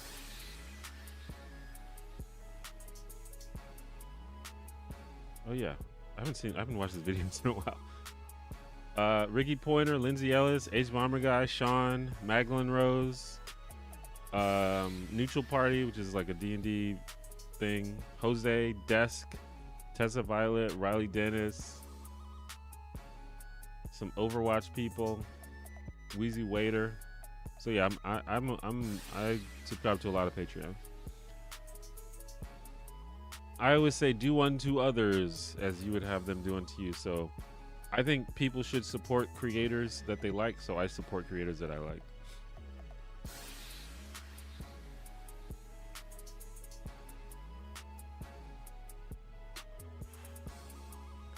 Do you sniff your food before you eat it? People always look at me crazy when I do it. No, unless I'm unsure about what it is. I will say though, when if I am handed a drink, I always sniff it.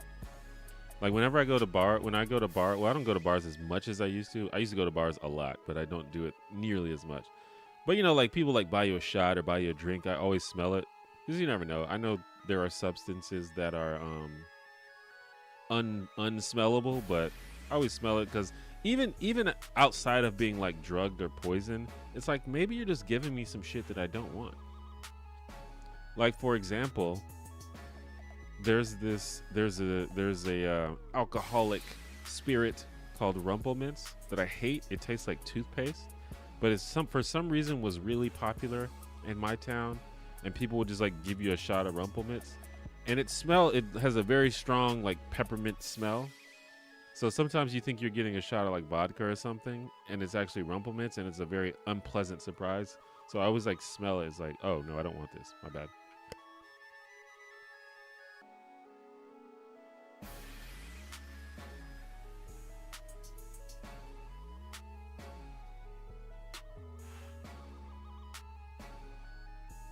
I'm a man who want to be a man, but it's just like you can never be man enough if you're too idealistic about it.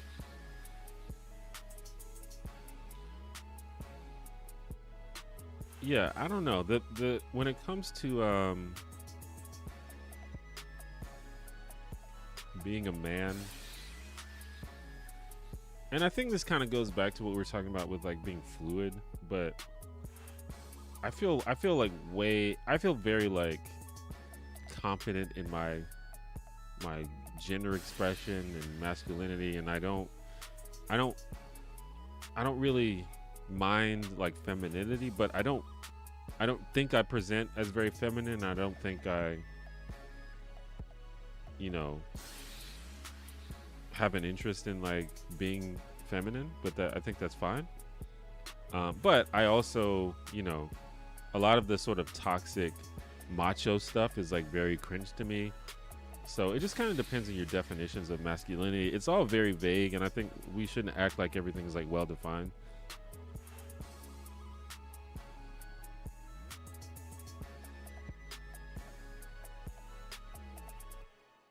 Chrome is sketchy at this point. Like, why does a web browser need to use so much memory? Yeah, it is a bit weird. I mainly used Chrome because it like interacts with all my stuff very easily. But nowadays, all the browsers are kind of working towards doing that a lot better. And you can like import all your like bookmarks and tabs and shit. So I might be switching here soon. Because I have Firefox enabled, or I have Firefox as well that I use for very specific things. There's like certain extensions that only work on Firefox, and Firefox just works for certain things better. And whenever I'm on Firefox, I'm just like, this is just this is such a better experience. It's faster. So I don't know. I don't know if I'm specifically going to switch to Firefox, but I just noticed that it's just more pleasant than Chrome. I love Jose's work. Yeah, Jose's the GOAT. I love Jose. He's one of the people that kind of inspired me to like really go hard on the sort of TV retrospective type of stuff, because he's really good at those. I used to be subscribed to Sneako's Patreon before he became weird. Interesting. How do you manage your time making videos when you have no bosses or hard deadlines like in traditional work? Honestly, you have to give yourself deadlines and give yourself a schedule. That's what I've learned. At least for me, I can't work in this sort of like fluid state. I have to be like, okay, I'm gonna do this today. Now I usually like, I don't have like hard hours for me. Like I don't usually be like, I'm gonna get up, I'm gonna start working at 9 a.m. and then I'm gonna stop at 5 a.m. I just say I'm gonna make sure that I do at least like 3 to 5 to 7 to 8 to 9, depending on what I'm doing. I need to do this amount of work before I go to sleep today. But I make sure I give myself some sort of deadline. I can't like work in a sort of like fluid state like that. But the thing about it is, the beauty of it is, even if you do give yourself that sort of schedule, you're still flexible.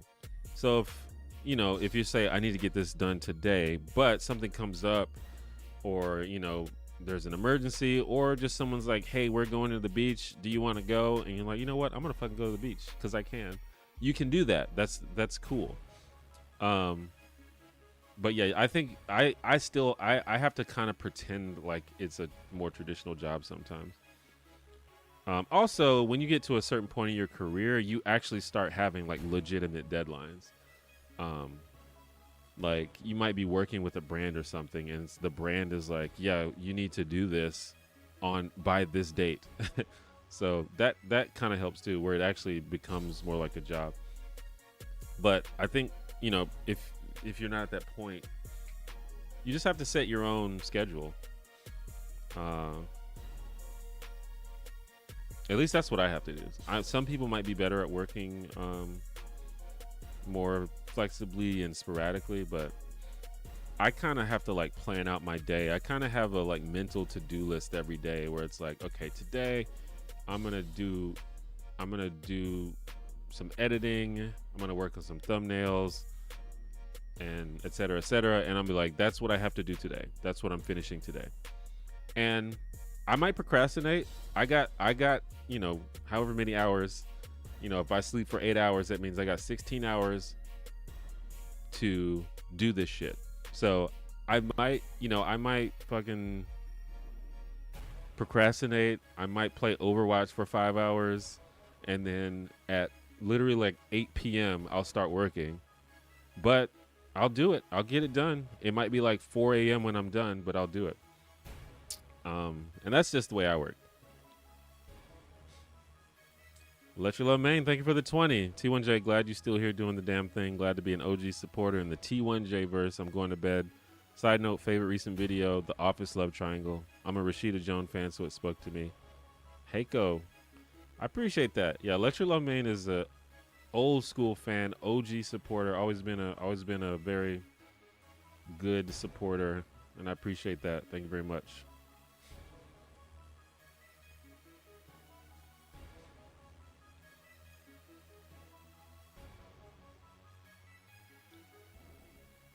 Board games are strictly video games. Are you talking to me? I guess. I mean, I love board games. I don't get to play them that much. I play a lot of D&D, which is not specifically a board game, but it's board game adjacent. But I love board games. I actually want to. I live in kind of a really tiny apartment. Once I get like a bigger place, I'm gonna like. I want to host like a game night. I want to do like a weekly game night where we just play a bunch of board games and just like invite anyone who wants to come over. That's kind of a dream I have. We'll see if I get that done, but yeah. And I've been in the process of like collecting different board games and like party games and stuff. So yeah, I love board games.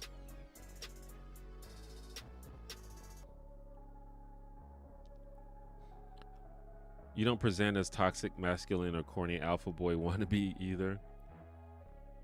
Well, that's good, because I would not want to present that. If I do present that way, I would want people to let me know.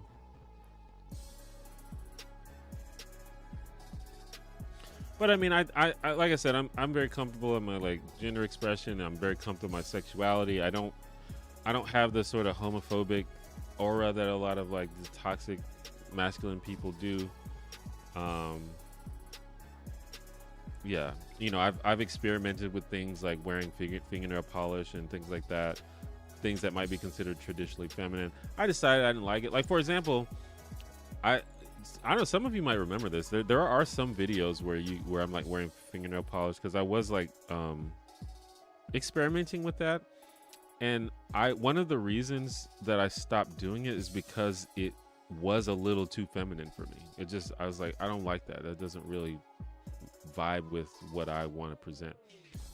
So yeah, I just, you know, I like certain things that are, you know, traditionally like that. But, you know, and I hesitate to talk about this because a lot of it is just stereotypes and things like that.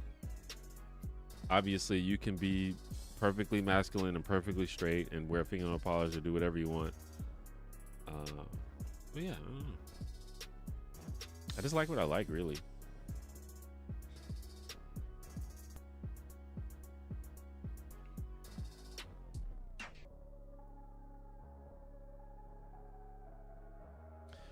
If you have good liquor, smelling it is part of it, but Rumpelmans, what is your poison?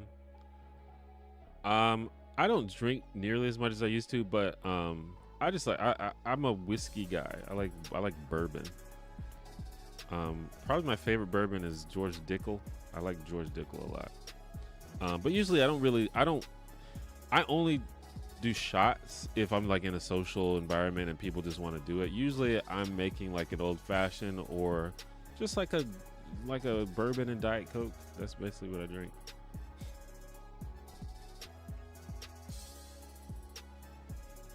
I work as a web dev, so I work a lot with browsers. If you leave Chrome open and don't do nothing, eventually it's going to swallow your whole memory.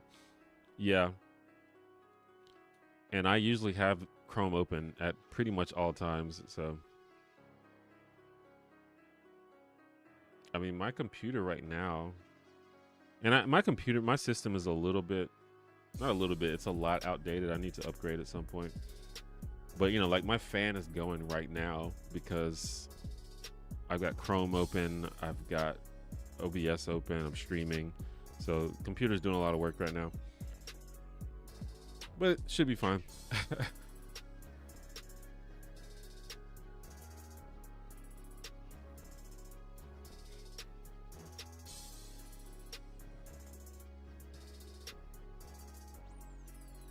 Game nights are very cool. Oh yeah.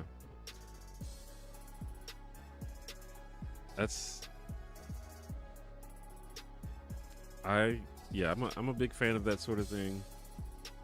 I feel like a lot of my friends, and this is, going back to what we were talking about,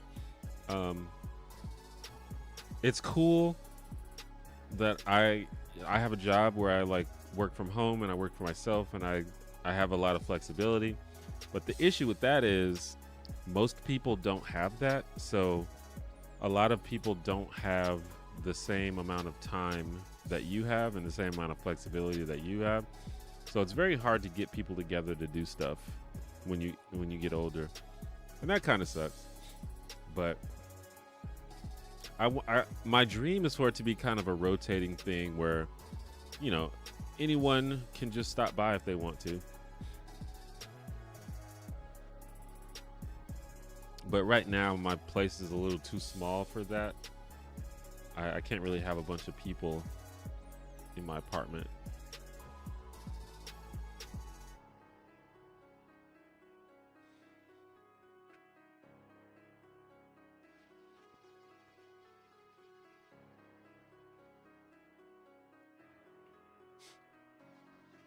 Have you read or watched A Handmaid's Tale movie or series?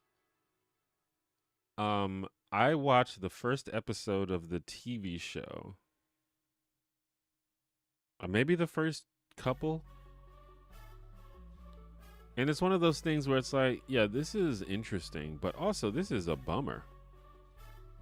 And I don't know. I don't really like watching stuff that makes me sad. Like, I get it. They're telling a story and there's ups and downs. There's if I understand correctly, the handmaids, like, they win in the end, or at least they do something. They achieve some kind of triumph. I don't know for sure, but I think I've seen clips. But it kind of bummed me out, so I didn't really want to watch it anymore. It's kind of similar with The Walking Dead. It's like, man, this show is just an endless bummer, isn't it? I just don't. It just doesn't. I don't want to spend my time watching something that just makes me sad.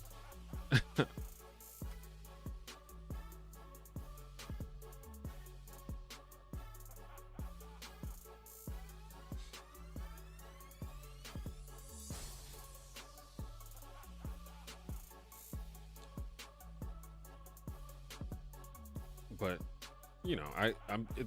I can appreciate a good story, and not all stories are happy stories. I understand that.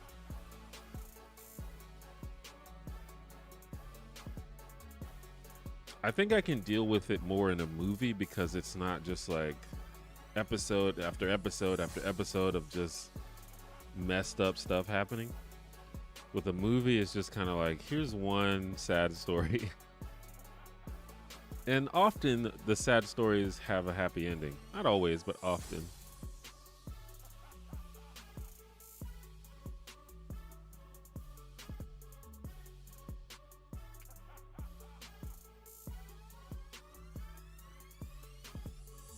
But yeah, I don't know. It depends on the media.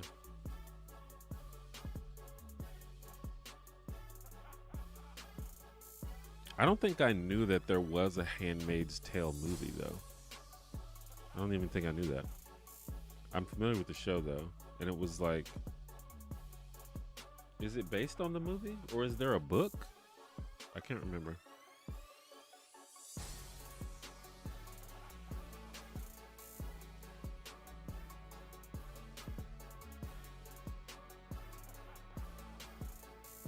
So I'm gonna probably stream for about 10 more minutes, guys. I try to stream for about a couple, like 2 hours. Maybe I should stream longer. Sometimes I stream longer just depending on what's going on, but especially when I'm streaming at night. It's like, it's about 10 p.m. now, so it's starting to get a little late.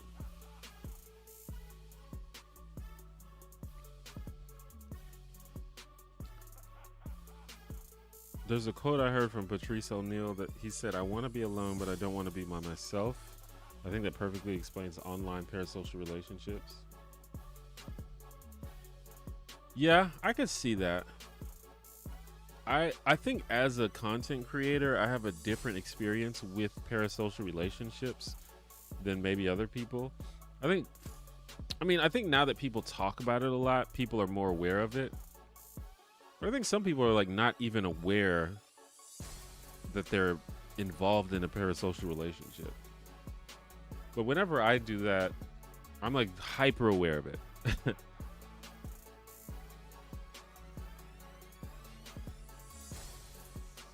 And you kind of like, I don't know, I like understand it like on a deeper level, I feel like. But I definitely experience it to the same extent as probably other people.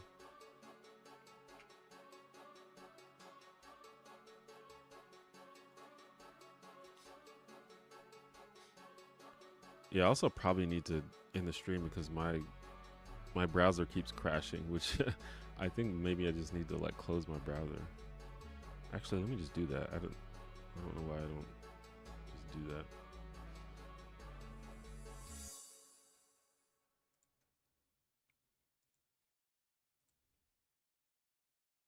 I just need to upgrade my computer though. That's really the problem.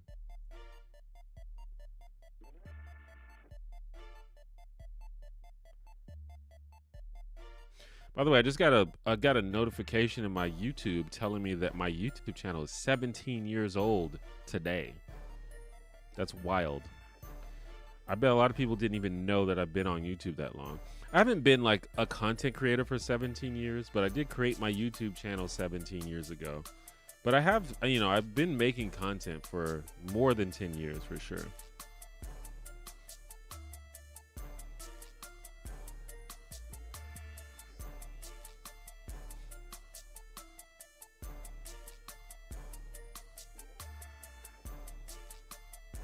But that's crazy to think about. 17 years. Sometimes I forget that YouTube is even that old. Like, I still remember the early days of YouTube. Like, the first year of YouTube. I still vividly remember it. I remember watching, like, Vlogbrothers in 2007. And, like, Lisa Nova and Dax Flame and like Bohem and the Wine Cone and just these are some old school name drops. You got to be a really old school YouTube fan to really recognize a lot of these names. I mean, Vlogbrothers are still around. Some of these people are still around, but those are like the OG like YouTubers.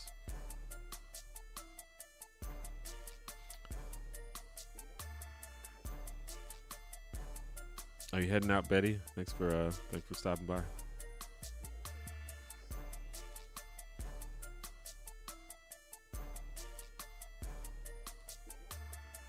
DFTBA and Heiko, baby, for sure. Yeah, Heiko, I guess is kind of my version of DFTBA.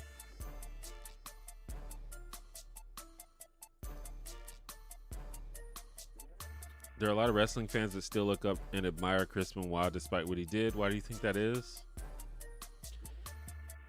I think there's a lot of complex reasons for that. For one, I think a lot of people believe that he was out of his mind when he did that. They don't associate it with him. They think that he was like, they basically, which I think is true. Like, he basically had kind of a psychotic episode or whatever you want to call it. I'm not sure what the correct term is. So a lot of people don't necessarily like blame him for it, which I don't know. It's kind of, I don't really know how I feel about that. Also, and this is something I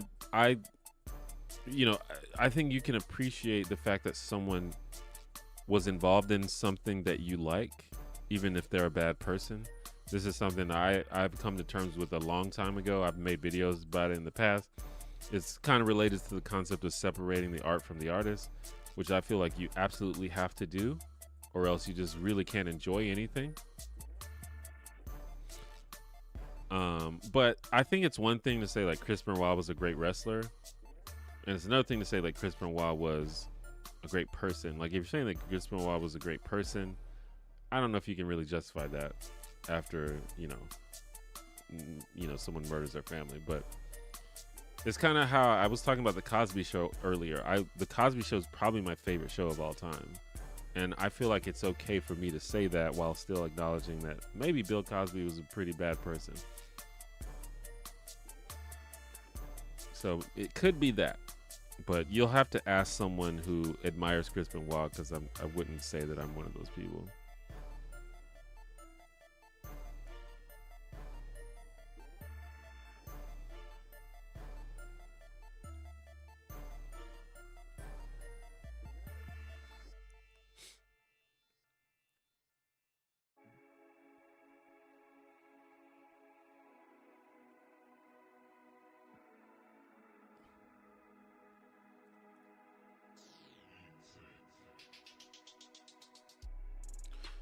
But yeah, I guess we're getting to the end of the stream here. I do want to remind people that I have a Discord server where we kind of chat, and it's basically just like a chill community to chat with. So if you're interested in that, if you like this sort of chill, friendly vibe of this stream, I think that's basically the exact vibe of the Discord. And I'll drop a link here in a sec.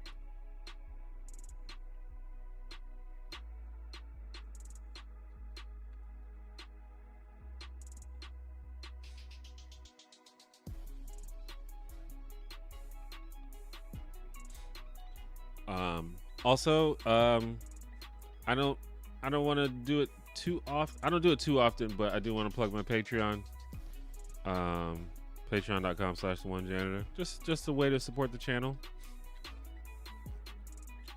And I'll have a new video out soon, probably this week.